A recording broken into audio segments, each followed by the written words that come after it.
Mulai hal-hal kecil, mulai memberi yang terbaik.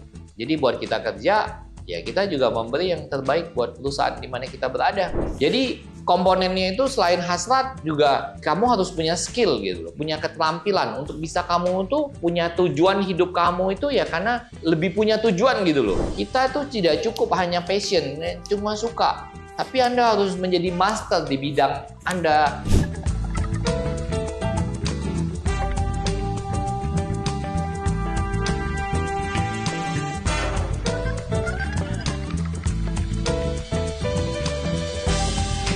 Halo Happiest People, kembali lagi bersama saya Gunawan Lawa dalam Ngobrol Bareng Gunawan. Nah, hari ini saya mau menjelaskan soal Ikigai ya, konsep hidup bahagia orang Jepang. Karena tadi kan kemarin kan saya udah jelasin tentang bagaimana rahasia orang umur panjang. Salah satunya itu harus ada tujuan hidup. Nah, hari ini kita mau bahas apa itu Ikigai, apa itu tujuan hidup. Nah, ini bisa dipakai di dalam kehidupan kita sehari-hari, di dalam pekerjaan kita juga bisa loh, kehidupan profesional kita. Nah, inilah yang sebenarnya penting banget ya. Jadi kalau kita mau umur panjang ya, salah satunya kita harus punya tujuan hidup.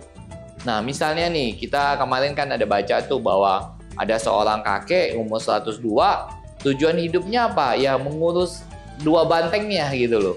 Jadi kita pun harus kayak gitu loh. Jadi yang membuat kita semangat untuk bangun pagi gitu loh. Kita harus punya tujuan. Nah, setelah kita tercapai, mungkin tujuan kita hidup kita juga berbeda lagi. Atau kita bisa juga punya tujuan hidup besar, punya tujuan hidup yang visinya jangkanya ya. Ada jangka pendek, jangka menengah, maupun jangka panjang kita. Nah, itulah mengapa penting banget ya kita diajarin orang tua kita untuk selalu menulis tujuan hidup kita ini apa. Nah, itulah yang membuat hidup kita jauh bisa lebih bahagia. Nah, kalau kita bahagia, saya jamin bahwa kamu bisa punya umur panjang. Ya, tapi ingat lagi tadi 6 langkah untuk umur panjang ya. Nah, kita mau bahas soal apa itu tujuan hidup kita atau apa itu Ikigai kita ya. Saya yakin tidak semua kita pernah dengar apa itu Ikigai. Tapi saya sering mungkin coba kita renungkan sedikit. Apa tujuan hidup kamu? Oke, saya kasih ya waktu 30 detik, pikirin coba. Apa tujuan hidup kamu Happiest People? Ya. Kalau kamu mau hidup bahagia, mau umur panjang, harus punya tuh. Ya, oke, sudah tulis ya. Oke, sebagai manusia kita pasti pernah merasa jenuh dengan menghadapi rutinitas sehari-hari. Nah, bagi orang Jepang, Ikigai adalah satu konsep yang dapat membuat setiap orang kembali memaknai arti hidup sebenarnya. Itulah sebabnya tak mengherankan jika angka harapan hidup orang Jepang cukup tinggi. Nah, termasuk juga filosofi Jepang. Tidak ada salahnya untuk menerapkan sebagai pedoman kehidupan sehari-hari. Siapa tahu gaya hidup Anda cocok dengan konsep Ikigai ini. Nah, kita bahas apa itu Ikigai. Ikigai adalah suatu cara pandang mengenai nilai-nilai kehidupan. Istilah ini berasal dari bahasa Jepang, Iki yang artinya kehidupan dan Gal berarti nilai.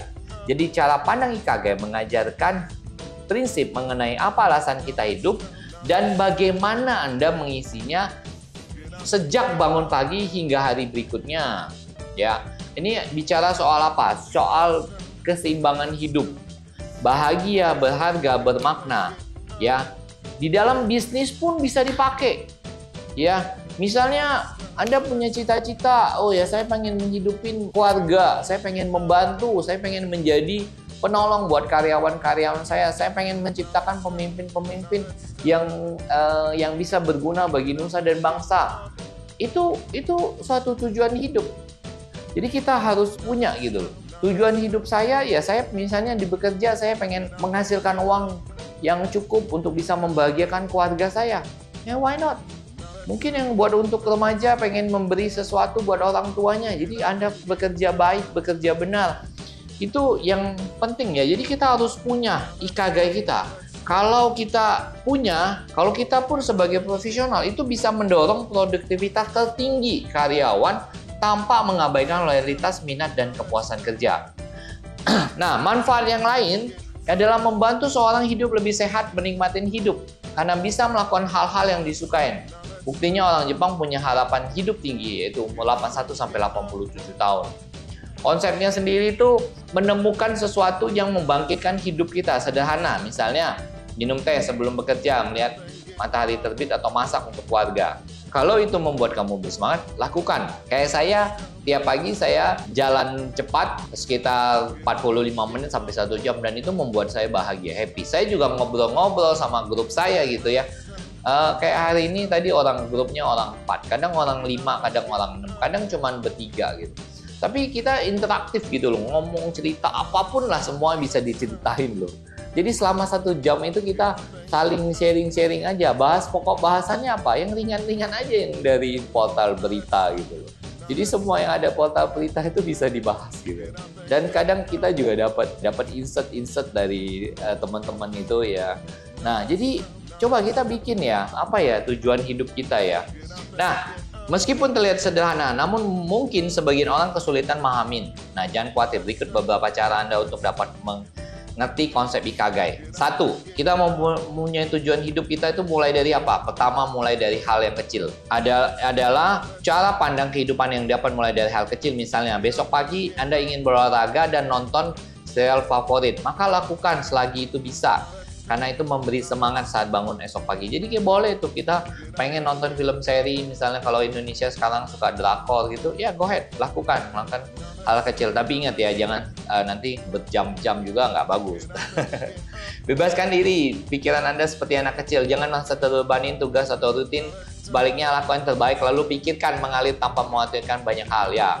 Jangan kita juga stres ya gara-gara memikirkan sesuatu, justru kita bebaskan diri gitu loh. Kemudian keselarasan dan kesinambungan. Salah satu konsep Ikigai adalah keselarasan keseimbangan untuk hidup berdampingan. Jadi setiap individu harus menghormati karakteristik, pilihan, dan sudut cara pandang orang lain. Nah, makanya kita jangan kepo, karena setiap orang itu beda-beda cara pandang.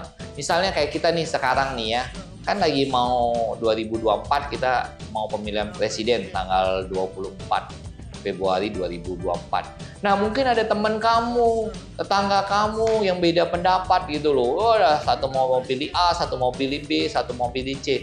Kamu nggak usah ributin, nggak usah juga dipanas-panasin atau ngejelek-ngejelekin. Ingat loh, kita juga kalau dia menang pilihan A, B, C, D, dia menang, kita tahu juga harus kerja, tetap harus lanjutin hidup. Atau kalau dia menang, apa hidup kamu berubah?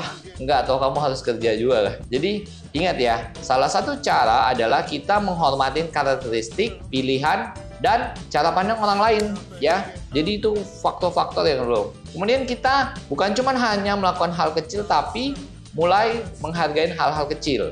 Mulai dari sesuatu kita, meskipun hanya sesuatu hal yang sangat sederhana, jika dihargai dengan baik, Anda bisa menghasilkan hal yang luar biasa. Misalnya, dalam pembuatan sushi dibutuhkan daging ikan berkualitas supaya rasanya lezat. Meskipun Anda dapat memilih kualitas terendah. Nah, namun agar pelanggan puas dan Anda merasa lega, berikanlah effort terbaik.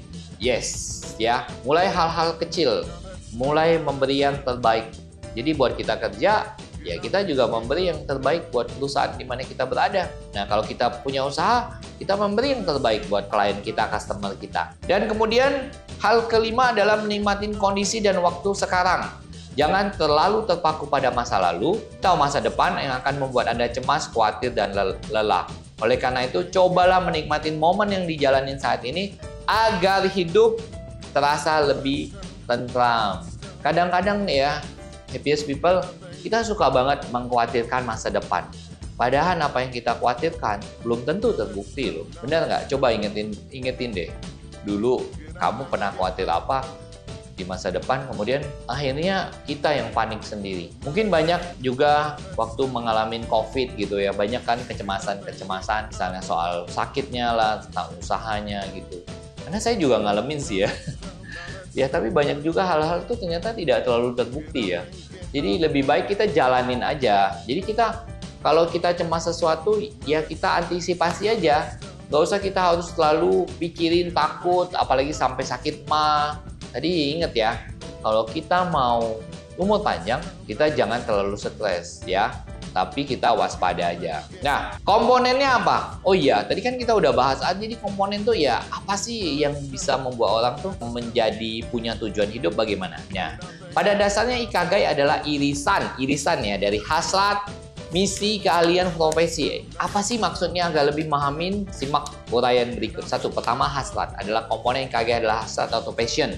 Sesuatu yang Anda sukain dan yang bisa dilakukan terus-menerus tanpa rasa bosan. Unsur inilah yang membuat Anda hidup lebih bahagia dan bermakna. Jadi penting banget nih, sukanya itu apa gitu loh, hasratnya apa. Karena setiap manusia itu berbeda-beda. Ada yang suka perkebunan, ada yang suka IT. Jadi kita ngerjain sesuatu, ngerjain terus itu kita kayaknya nggak terasa itu loh. Itu hanya kayak menjalankan hobi, tapi dapat duit gitu loh. Itu yang paling asik kan? Ya. Kedua, keahlian, suatu hal yang dilakukan dengan baik sehingga membuat Anda dihargain dan dibutuhkan oleh banyak orang. Misalnya jika Anda mempunyai skill masak, Anda dapat memanfaatkan dan mendirikan restoran yang menyajikan menu kesukaan masyarakat di sekitar. Jadi komponennya itu selain hasrat juga kamu harus punya skill gitu loh, punya keterampilan untuk bisa kamu tuh bisa punya tujuan hidup kamu itu ya karena dari skill itu juga kita bisa lebih punya tujuan gitu loh. Jadi misalnya kita suka masak ya kita masak, kita memberi yang terbaik misalnya ke customer kita. Dengan masak itu membuat kita bahagia, membuat kita punya tujuan. Oh iya gue bangun pagi ini, oh iya gue punya pesanan misalnya hari ini 1000 bungkus gitu misalnya untuk acara ini, wah pasti kamu udah happy gitu loh ya. Kemudian profesi, pekerjaan Anda haruslah berdasarkan apa yang disukai, bukan semata-mata karena gaji. Pastikan profesi itu membuat Anda dihargai dan memperoleh penghasilan ya. Jadi tujuan hidup kita ya kan kita juga harus make money ya. Tapi dari pekerjaan profesi Anda itu yang skill kita dan pekerjaan kita itu yang membuat kita make money ya. Dan kepada apa? Komponennya misi, keinginan untuk melakukan sesuatu yang Anda sukai sekaligus bermanfaat bagi orang lain. Lakukanlah kegiatan dengan niat semata-mata membantu sesama agar hidup lebih bermakna, misalnya melalui acara kerja bakti sosial. Wow, gitu. Mantap banget ya, ini filosofi dari Ikigai ya. Jadi kita harus punya misi. Misalnya kita pengen membantu orang-orang yang tidak mampu. Kita bisa kumpulin baju-baju, barang-barang yang kita udah nggak pakai, kemudian kita bagi ke panti-panti asuhan gitu. Itu juga misi kita ya. Jadi tujuan hidup kita juga bisa mempunyai tujuan hidup membantu orang. Nah, gimana cara kita untuk menemukan Ikigai kita? Ikigai itu dimulai dari passion kan. Tadi apa yang harus kita lakukan untuk kita bisa menemukan Ikigai kita? Apa sih tujuan hidup kamu gitu loh. Nah, tadi yang saya bilang ya, kita bisa berubah. Ya tergantung masanya, tergantung jangka waktunya. Ada jangka pendek, ada menengah. Sama kayak kita bikin ini ya, visi kita ya. Ya, visi jangka panjang kita apa? Apa tujuan kita? Apa misi kita ya? Ini sama ya. Jadi kayak kita bikin perusahaan itu ada visi misi kita ya. Pertama, apa yang Anda sukain? Temukan, mencari tahu passion kita, apa yang membuat Anda bersemangat, melakukan terus-menerus bahkan tanpa mendapatkan imbalan. Kayak saya nih guys, saya ini peace people, saya ini suka banget memotivasi orang. Tanpa orang minta pun, saya akan kasih motivasi itu secara free gitu.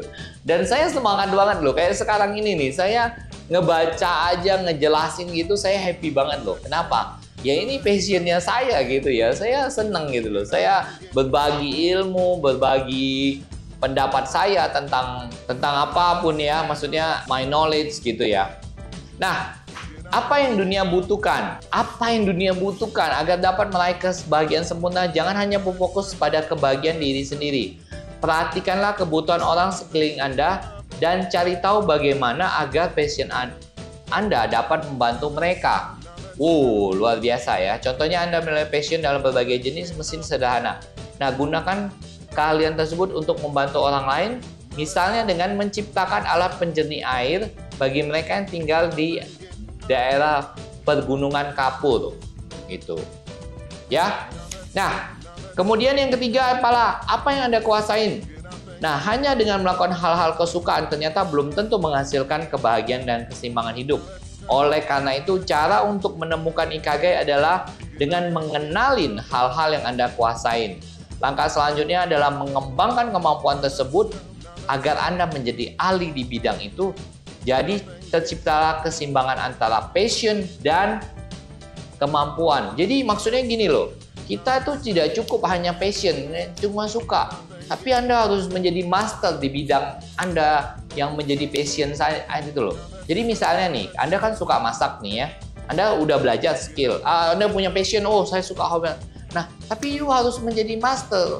Jadi maksudnya you harus perbaikin terus kemampuan itu menjadi bisa aja terciptanya menu-menu baru atau meningkatkan kelezatannya, cara masaknya gitu loh. Jadi hasilnya, rasanya. Jadi kita tidak cuma hanya butuh passion aja, tapi juga menguasain gitu loh. Jadi Ikigai itu ya salah satunya itu ya harus kita tahu gitu loh apa yang kita mau kerjain. Apa yang membuat kita itu value kita bertambah gitu.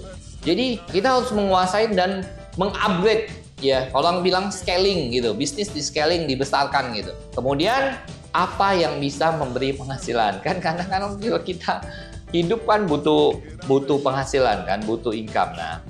Nah, meskipun seorang telah menemukan apa yang disukai, dikuasai, dibutuhkan oleh orang lain untuk mewujudkan, diperlukan biaya. Nah, cara menemukan Ikigai adalah ketika Anda dapat mulai penghasilan untuk menutup modal tersebut sekaligus mengumpulkan sejumlah uang sebagai imbalan atas kerja keras yang dilakukan. Dengan demikian, Ikigai merupakan solusi dan bagaimana Anda dapat menyalurkan passion, kemampuan membantu orang lain sekaligus memperoleh penghasilan. Oh, luar biasa ya. Jadi kita juga harus bisa menghasilkan. Kalau bisa kita punya passion, punya skill, nah kemudian you meningkatkan kemampuan you, nah you jual, make money. Orang lain menghargain gitu loh. Misalnya nih dikasih contoh nih, sederhananya Ikigai ketika Anda suka berpergian, mencicip wisata di kuliner berbagai daerah, sekaligus mendokumentasikan dalam bentuk video, lalu dokumentasi itu diunggah ke YouTube sehingga orang lain dapat menemukan rekomendasi tempat wisata dan kuliner. Di sisi lain, Anda juga akan memperoleh penghasilan melalui AdSense. Mantap sekali ya ternyata Ikigai ya. Happiest people, pakai Ikigai di dalam kehidupan sehari-hari buat Anda mempunyai tujuan hidup yang lebih bermakna lagi hidup Anda, dan juga bisa dipakai dalam kehidupan profesional Anda sebagai pekerja maupun sebagai profesional, sehingga kita bekerja tidak merasa seperti kita itu bekerja. Karena apa? Karena kita punya tujuan hidup. Nah, tujuan hidup itulah yang akan membuat kita jauh lebih bermakna hidup kita. Sayang banget kalau kita tidak punya tujuan hidup, hanya mengalir. Tiba-tiba kita pass away gitu. Kita tidak meninggalkan jejak gitu ya. Jadi hidup kita akan berbeda kalau kita mempunyai tujuan hidup, Ikigai kita. Oke guys, happiest people, sampai ketemu lagi di pembahasan yang lain ya. Saya hari ini happy sekali bisa sharing sedikit tentang hal-hal yang saya sukain. Bye, thank you.